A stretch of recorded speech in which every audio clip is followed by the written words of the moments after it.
बातमी बच्चू कडू संदर्भात आहे। बच्चू कडू यांच्या प्रहार संघटनेच्या उपोषणाचा आज तिसरा दिवस आहे। शासनाने दखल न घेतल्याने प्रहार संघटनेचे कार्यकर्ते आक्रमक झालेत।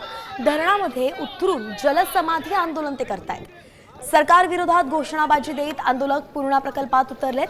सरकारने 4 तासांच्या आत शेतकऱ्यांच्या आणि दिव्यांगांच्या मागण्या मान्य कराव्या, अन्यथा पूर्णा प्रकल्पात जलसमाधी घेऊ असा इशाराच प्रहार संघटनेच्या वतीने दिला। शेतकऱ्यासाठी लढत असतात। आजचं हे जल समाधी आंदोलन आहे आमचं, हे फक्त शेतकऱ्यासाठी चालू। आम्ही शेतकरी आहोत, कारण की कर्जमाफी सरकारने सांगितलं होतं 7/12 कोरा कोरा कोरा होणार आहे, अजूनही 7/12 कोरा झाला नाही।